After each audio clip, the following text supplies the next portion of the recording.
বিসমিল্লাহির রহমানির রহিম। আমরা এমন এক পৃথিবীতে বেঁচে আছি যেখানে জ্ঞান ও উপদেশ দেওয়ার মতো লোক হাজার হাজার আছে, কিন্তু সাহায্য করার মতো একজনও নেই। আসসালামু আলাইকুম ভিউয়ার্স, কি অবস্থা, কেমন আছেন? আশা রাখি সকলেই ভালো আছেন নিজ নিজ অবস্থান থেকে, এবং আমিও আপনাদের দোয়ায় ও আল্লাহ পাকের অশেষ রহমতে আমার অবস্থান থেকে ভালোই আছি। মিতাস ডেইলি ব্লগ থেকে নতুন দিনে আরও একটি নতুন ভিডিও নিয়ে আপনাদের সামনে হাজির হলাম। আমি তাহমিদা, রাজশাহীর মেয়ে, বগুড়া থেকে বলছি। আজকে আমি ভিডিওটি শুরু করেছি প্রায় 10টা থেকে। আমি বেলকনিতে কিছুক্ষণ সময় দাঁড়িয়েছিলাম। এখানে কিন্তু আল্লাহ পাকের অশেষ অশেষ রহমতে 2-3 দিন ধরে ভালোই বৃষ্টি হচ্ছে, কিন্তু কোনো ঝড় বা শিলাবৃষ্টি না। যেভাবে এক স্বাভাবিক আর মলিন বাতাসের সাথে বৃষ্টিটা হয়, ঠিক সেই রকম ঝিরিঝিরি বৃষ্টি, তার সাথে ঝিরিঝিরি বাতাস।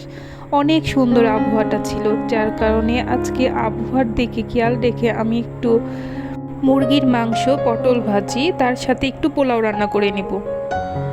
আসলে এই ধরনের আবহাওয়াতে কিন্তু এই ধরনের খিচুড়ি বা পোলাও খেতে ভালোই লাগে।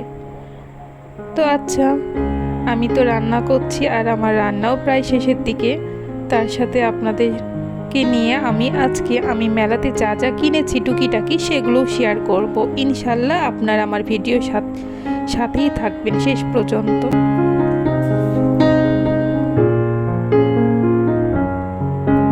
এইদিকে কিন্তু আমার মুরগি রান্নাটা প্রায় শেষ, আর আমি গ্যাসের চুলাতেই কিন্তু পটল ভাজিটা করে নিয়েছি। তার সাথে এখানে আমি একটু পোলাও রান্না করে নিলাম কারেন্টের চুলাতে।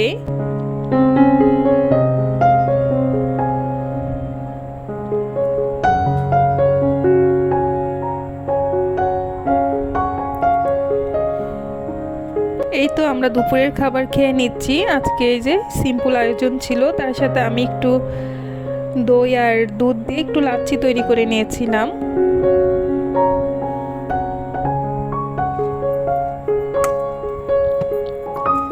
দুপুরে খাওয়া দাওয়ার পর কিন্তু অনেকক্ষণ রেস্ট নেওয়া হয়েছে, নামাজ কালাম পড়া হয়েছে। তার সাথে এই যে আমি থালা বাসনগুলো কিন্তু সাথে সাথে মেজে নেই, পরে কিন্তু মাজতে গেলে আমার ভালো লাগে না, বিরক্ত লাগে। তাই আমি যখনকার কাজ তখনই করে নেই। মাঝে মধ্যে একঘেয়েমি কাজ করতে কিন্তু একদম মন চায় না। কি বলবো, মাঝে মধ্যে তো হাতে কোনো কাজই ওঠে না, কিন্তু কি করব, এই যে মোবাইলটা নিয়ে বসি আর সব আপুদের ভিডিওগুলো দেখি। তখন আপুরা যে সুন্দর সুন্দর কাজগুলো শেয়ার করে ভিডিওতে দেখায়, সেগুলো দেখে কিন্তু আমার কাজের আগ্রহ অনেকটা বেড়ে যায়। তখন মনে হয় যে না, আমিও তো এই কাজটা ফেলে রেখেছি, করেই নেই। সাথে সাথে কাজ তো ফেলে রাখলেই ফেলে রাখা হয়, আর করলেই করে নেওয়া হয়।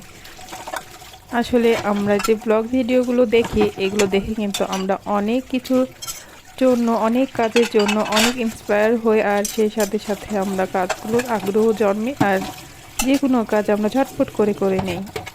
তো সব কিছুর মধ্যে কিন্তু খুঁজতে গেলে ভালো কিছু পাওয়াই যায়, আর যদি আমরা ভালো কিছু খোঁজার চেষ্টা না করি তাহলে কিন্তু আমরা কিছুই খুঁজে পাই না। আসলে এটাই হচ্ছে সবচেয়ে বাস্তব কথা। এই যে আমি কিন্তু কথা বলতে বলতে অনেকগুলো থালা বাসন মেজে নিয়েছি। দুপুর গড়িয়ে কিন্তু বিকালও হয়ে গেল, আর বিকালেই তো চা বানিয়ে নিচ্ছি। তো সন্ধ্যা হলে চা না খেলে কিন্তু আমার একদমই চলে না। যতই চা খাই, আমার একটু 1 কাপ চা লাগবেই। চা আমার সব সময় চাই আর চাই, কি বলবো আর। আমার মতো যারা চা প্রেমিক, তো প্লিজ আমাকে কমেন্ট করে জানাবেন কিন্তু।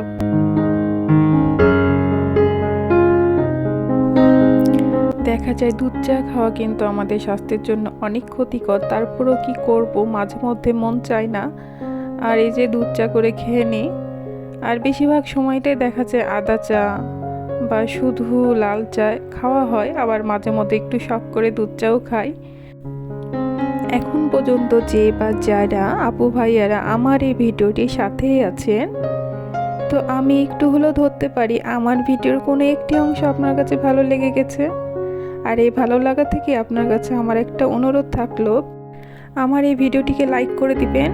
এই ধরনের ভিডিও সব সময় দেখতে চাইলে আমার চ্যানেলটিকে সাবস্ক্রাইব করে আমার চ্যানেলের পাশেই থেকে যেতে পারেন। আর এই কাজ অলরেডি যদি করে থাকেন তাহলে আপনাকে অসংখ্য অসংখ্য ধন্যবাদ ও মন থেকে দোয়া। এই যে আমি আমার মেলার জিনিসগুলো আপনাদের সাথে একটা একটা করে শেয়ার করে নিচ্ছি। আমি কিন্তু অল্প অল্প টাকা দিয়ে অনেক সুন্দর সুন্দর কিউট কিউট জিনিস কিনেছি। তো ভাবলাম যে এগুলো কিন্তু আপনাদের সাথে শেয়ার করাই যায়। অনেক আপুরাই এই ধরনের জিনিসগুলো দেখতে চান বা অনেক বেশি পছন্দ করেন আমার মতো ঘর সাজানো জিনিসগুলো। এই যে এই ডোরবেলটি দেখছেন, এটার দাম ছিল 120 টাকা। আর তার আগে যে জারটা দেখানো হয়েছিল সেই জারটারও দাম ছিল 150 টাকা। আর এই যে একটা হ্যান্ড ওয়াশের বোতল নিয়েছি আমি, সেইটারও দাম ছিল 120 টাকা। আচ্ছা, এই মিররটারও দাম ছিল 120 টাকা।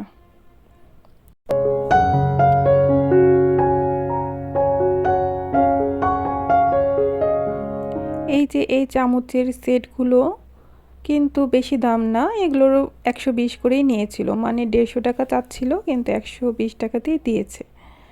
আমার চামচগুলো খুবই ভালো লাগলো। আর এই যে ওয়েল জারগুলো দেখছেন, এগুলোও কিন্তু 120 টাকা। এগুলো কিন্তু ফিক্সড প্রাইসের দোকান থেকে কিনেছি, এগুলোর মূল্য দেওয়াই ছিল 120 টাকা।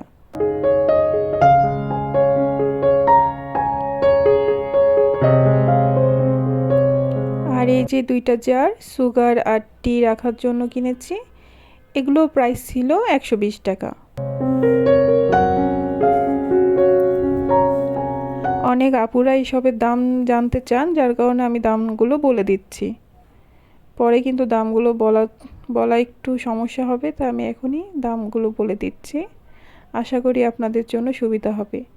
এই প্লেটগুলো দেখতে পাচ্ছেন, প্লেট বাটি যাই বলেন না কেন, এগুলো সবই ছিল 120 টাকা জিনিস।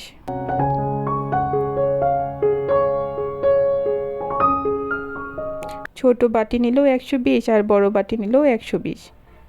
আমার প্রতিটা বাটি অনেক সুন্দর লেগেছে, যার কারণে আমি প্রতিটা একটা একটা করে কিনেছি। প্রতিটা থেকে আমি একটা করে ডিজাইন কিনেছিলাম।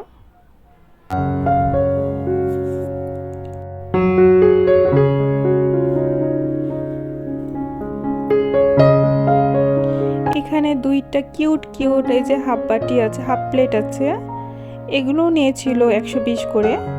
তো আমার কাছে অনেক সস্তায় লাগলো, কিন্তু জানি না আমি এখন ঠকেছি না জিতেছি, কিন্তু আমার কাছে খুবই ভালো লাগলো 120 টাকাতে। এই ধরনের প্রিন্টের হাফ প্লেটগুলো আমার কাছে খুবই ভালো লাগে। আমার অনেক দিন থেকে কেনার শখ ছিল, তাই আমি কিনে নিয়েছি দেখা মাত্রই।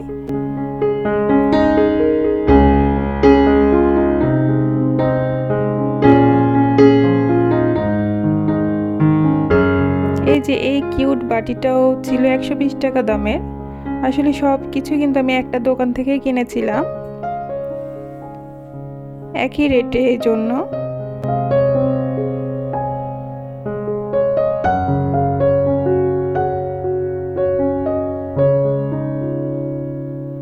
এই তো সিম্পল সিম্পল আমার জিনিসগুলো ছিল। এখন এগুলোই আমার ছিল আজকের শপিং।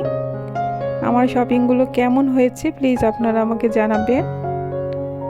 আর এই তো আমি শেষে আমার যেটা একদমই পছন্দের জিনিস সেইটা আমি আপনাদের সাথে একটু শেয়ার করছি। এই কুশন কভারগুলো,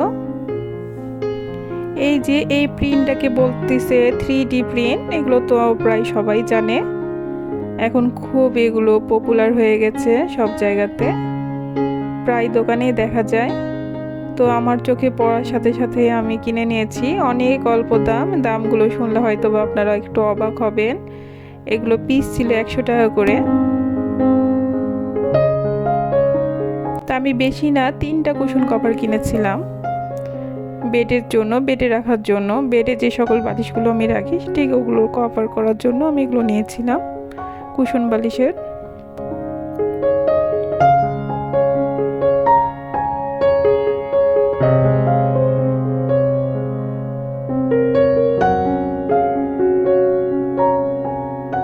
আমার এই যে মেলার কেনাকাটাগুলো কেমন হয়েছে আপনারা আমাকে কমেন্ট করে জানাবেন। কিন্তু আমার কথাতে কিন্তু অনেক ভুল ত্রুটি থাকতেই পারে, প্লিজ আপনারা ক্ষমা সুন্দর দৃষ্টিতে দেখবেন।